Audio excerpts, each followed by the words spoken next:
ठीक है। ठीक है। जी। अस्सलाम वालेकुम जी। Jawad Hafeez, stock market expert, life and business coach, आपके साथ एक नई वीडियो में। सर, आज हमारे साथ हमारे दोस्त हैं और ये माशाल्लाह मैं नहीं बताऊंगा क्या काम करते हैं इनकी, ताकि प्राइवेसी जो है मेंटेन हो। लेकिन ये अकाउंट्स को समझते हैं, अकाउंटिंग एंड फाइनेंस में समझते हैं। और इन्होंने एक बड़ा खूबसूरत सा पोर्टफोलियो बना रखा था। और मजे की बात ये है कि मैं इनकी किसी कंपनी को भी गलत नहीं करार दे सका। मैं ये नहीं कह सका कि ये आपने कूड़ा उठा लिया। जैसे मैं हैस्कॉल कूड़ा, अगर किसी ने समझ लो, मैं हैस्कॉल को कूड़ा कहता हूँ, असगर नाइन को कूड़ा कहता हूँ। तो इनके किसी शेयर में भी ये चीज नहीं थी। लेकिन आज हमने जो डिस्कशन करके कुछ चीजें, अराउंड 30 to 40%, वही वॉरेन बफेट वाला पोर्टफोलियो बन रहा है, उसको हमने रीशफलिंग का मंसूबा बनाया। और उस पे हर कंपनी पे मैंने इनको डिटेल में कैलकुलेट करके बताया कि उसकी फ्री फेयर वैल्यू क्या बनती है, वो कितनी ऊपर अपनी फेयर वैल्यू से ट्रेड हो रही है, और क्यों रखनी चाहिए या नहीं रखनी चाहिए। क्योंकि यही हमारी गुफ्तगू हुई है, जी बिल्कुल इलियास सर, भाई। यूं ही है। और जी आपको सर, जी मेरा सर। मेरा ख्याल है आज ये बात समझ में आई है। जब इलियास भाई आए तो उन्होंने कहा कि मैं लॉन्ग टर्म इन्वेस्टर हूं।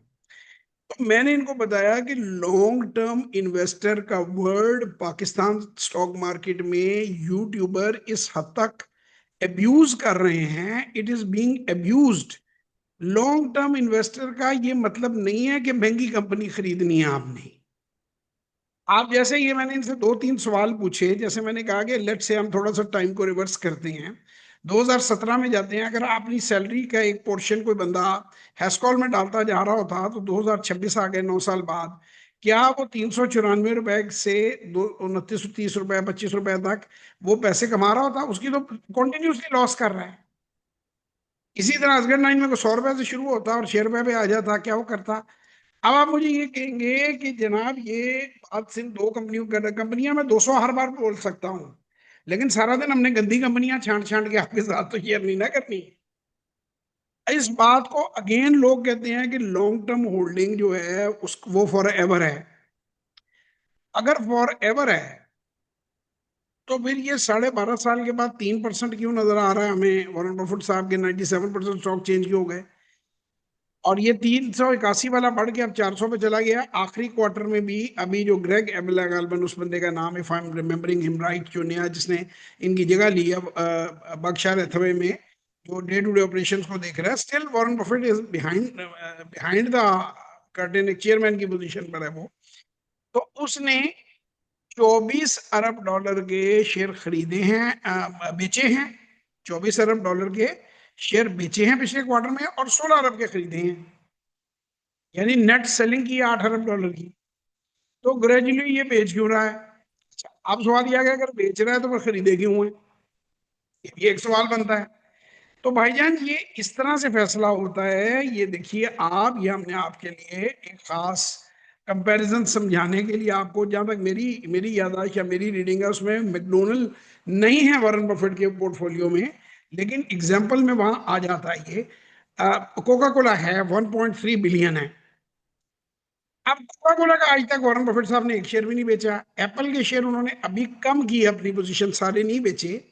गूगल की उन्होंने खरीदी है, हालांकि वो टेक कंपनीज में इन्वेस्ट नहीं करते। अब जिस बंदे ने 1.3 अरब डॉलर के इन्होंने जो शेयर खरीदे थे बर्कशायर हैथवे में, कि 60s में गालबन खरीदे हुए हैं, वो $800 मिलियन आपको, 850 भी आया पिछले साल, डिविडेंड देती है। इसी तरह किसी खुदा के बंदे ने $100 अगर मैकडोनल्ड में इन्वेस्ट किया था 1965 में, तो $20,000 उसे आज की डेट में डिविडेंड मिलता है। वो शेयर अपनी जगह पे इंटैक्ट है। ठीक है ना?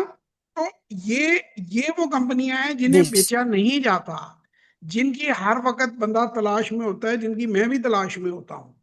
ये हम ढूंढ रहे होते हैं एग्जैक्टली ये मिल जाएं या इससे कम मिल जाएं। अब याहू जैसी कंपनी अगर 118.75 से 8 पे आ सकती है, और अमेजोन जो है वो आपकी 113 से 6 पर आ सकती है, महंगी कंपनी। और अभी स्पेसएक्स का आप हाल देखिएगा कि क्या इसका हाल निकलता है।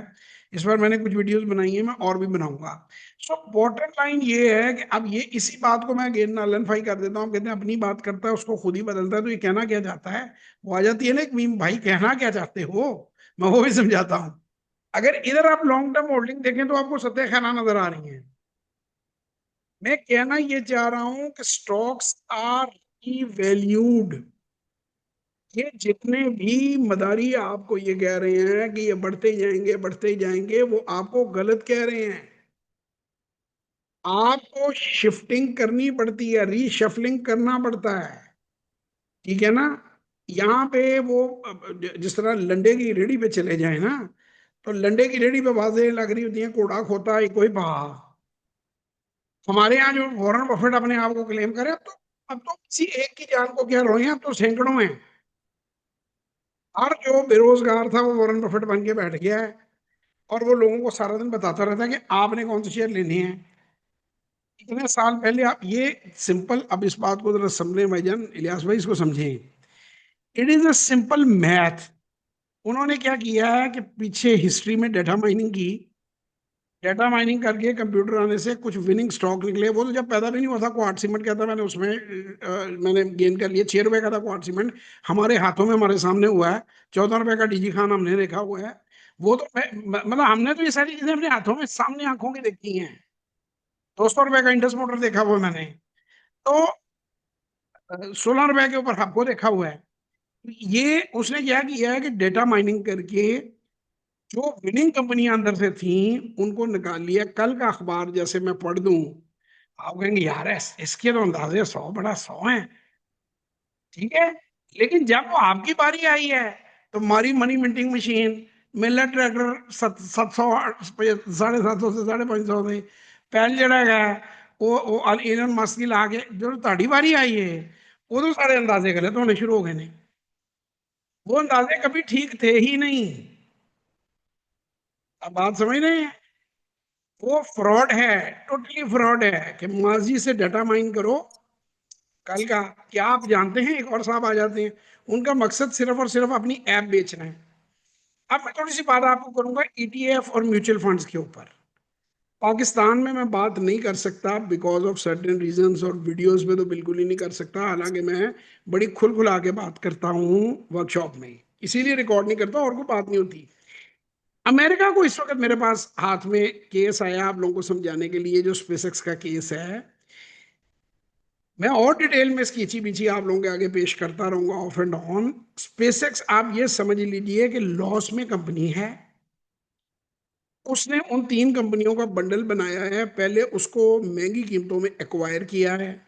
अब अमेरिका के अंदर जो ईटीएफ्स थे उनका कानून था कि सर्टेन ईयर्स तक या सर्टेन डेज तक वो नई कंपनी में इन्वेस्ट नहीं करते थे।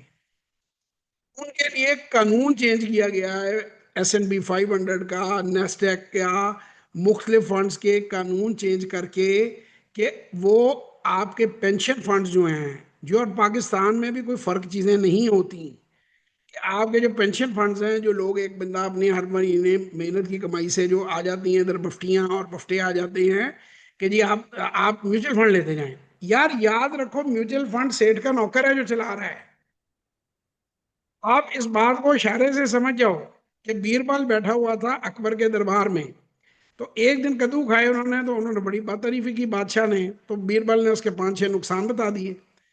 बाद में कहीं फिर वो दावत हुई और वो कद्दू बड़े अच्छे उस दिन बने थे, तो बादशाह ने उसकी तारीफ में चंद बातें कह दी, तो बीरबल ने उसके 5-6 फायदे बता दिए। तो एक और दरबारी जो था खास, उसने उसके कान में कहा कि उस दिन तो कद्दू जो है वो बड़ा बुरा था।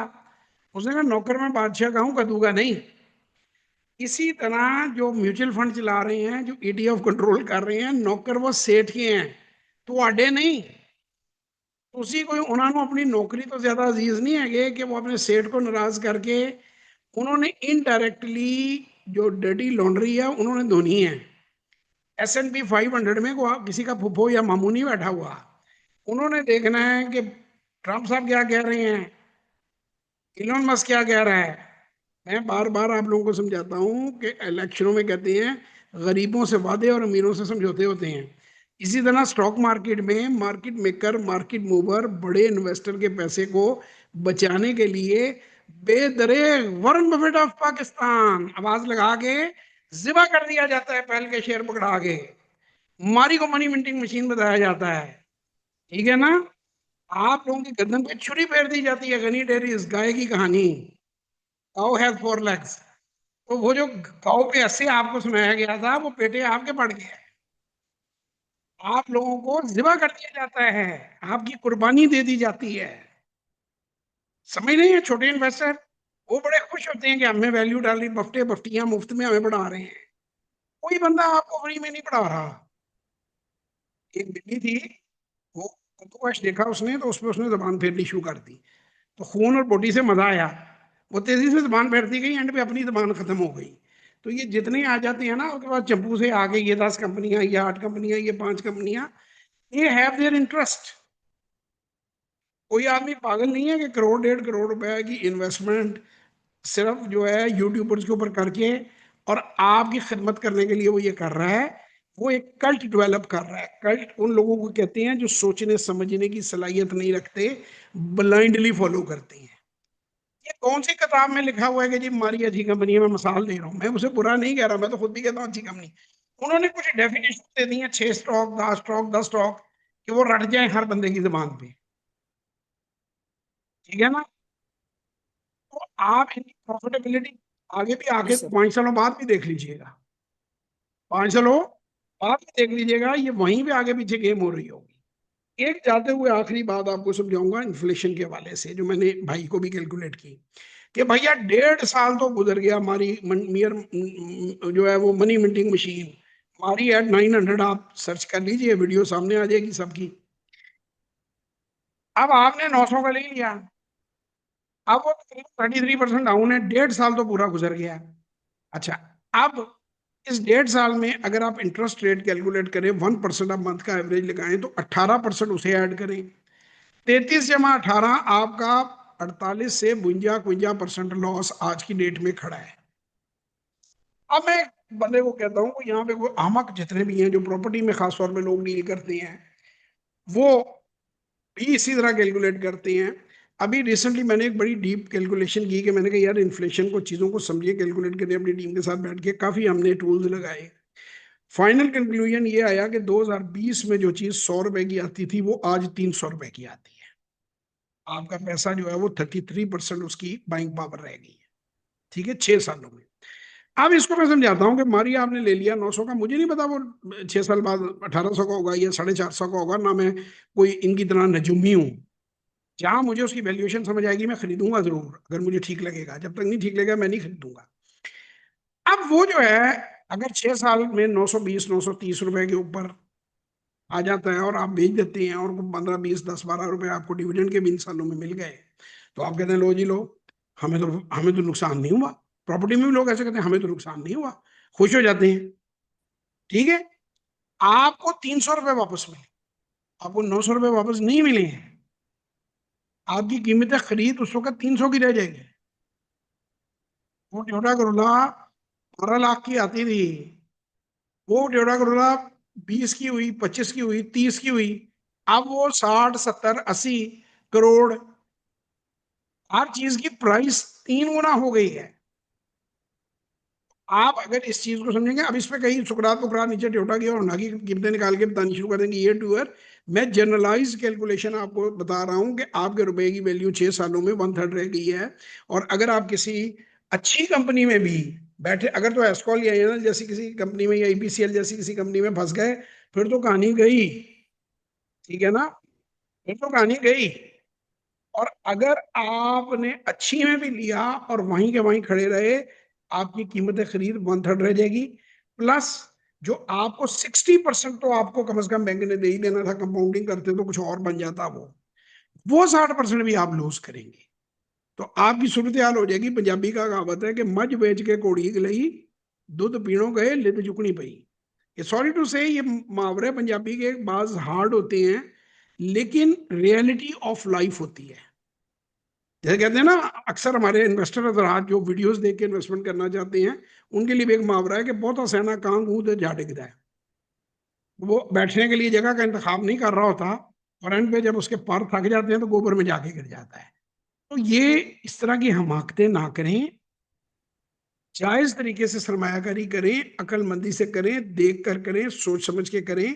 खुद नहीं कैलकुलेट करना आता, किसी पढ़े लिखे से कैलकुलेट करिए। लिस्टें प्लीज ना फॉलो करें।